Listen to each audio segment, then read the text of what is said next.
So last week I used the Narnia book, The Silver Chair, as an example of how sometimes God takes us on routes that don't seem best to us, but he knows are best, and we need to trust him. So I'm going to keep this illustration going for today. Remember, Aslan is sending Jill and Eustace into Narnia to find Prince Rilian, but they need to know how to do it. So in order to guide them on their journey, Aslan gives signs to Jill. He repeats them to her and has her repeat them to him until she's got them memorized. And he also tells her that she needs to repeat them on the journey. Otherwise, she'll get off track. Listen to what he says. Say them to yourself when you wake in the morning, and when you lie down at night, and when you wake in the middle of the night. And whenever strange things may happen to you, let nothing turn your mind from following the signs. Aslan gave her guidance through the signs. If she stops repeating them, she'll stop believing them, stop looking for them, and get lost herself. Well, so do you notice how God guides the Hebrews in Exodus 13? How he gives them guidance on their journey through the desert. He did it through a pillar of cloud during the day and a pillar of fire at night. And wherever the pillar of cloud or the pillar of fire moved, they were following it because it was God guiding them. And let's not forget that they also had Moses, who was the mouthpiece of God as well, to speak to them for God. When you think about it, those are pretty good guides, actually. They tell you the direction to go and even can say specific words to you if you need them. And you could go to Moses and ask for them. Some scholars even think that they were even something that not only led them, but gave them comfort while they were in the desert. Some scholars think that the cloud not only led them, but also shaded them from desert heat, that the pillar of fire not only guided them with light, but gave them heat in the cold desert nights. I think those are pretty good possibilities as well. So God's guides guided them and comforted them. That's how God led the Hebrews through the desert, but they trusted him. They had to trust him. Even when things seemed to go wrong, they had to trust him.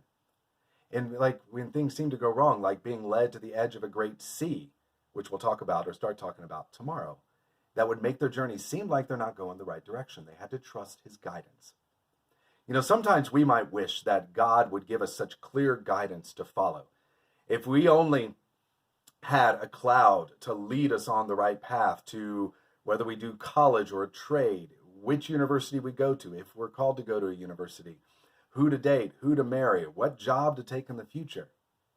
Yet, you know, the thing is, God actually has given us better guidance that's much clearer than the guidance that Aslan gave to Jill and the guidance of the pillars of cloud and fire. God has given us his word and the Holy Spirit in us to guide us. These do not always answer every question that we might like, but they give us enough to go on and enough to make the choices. So take looking for a college if you decide that that is what God has for you. So you look at the academic credentials so that you can be trained to use God's gifts, the gifts that he has given to you, better for his glory, which is something the Bible tells us to do. You also look at how you will grow spiritually at the university, since sanctification is God's will for us, as he says in 1 Thessalonians 5. So you need to check out churches and campus ministries and what's available. Then you can decide which college is better based on weighing academic credentials and how well you will be ministered to while you're there. And if those choices are equal, well, then you just make whatever choice you want to make, whatever one looks better to you. That's how God guides us by his word. I bet you guys all know this in your head, but sometimes it doesn't seem to be enough for us. It may seem enough on Sunday or when you're watching a Devo like this, and it may seem clear. But when you have to choose between two things, it starts getting muddled in your head. As Aslan said to Jill, here on the mountaintop, I have spoken to you clearly. So like on Sunday, God speaks to us clearly. I will not often do so down in Narnia. Here on the mountaintop, the air is clear and your mind is clear. As you drop down into Narnia, the air will thicken.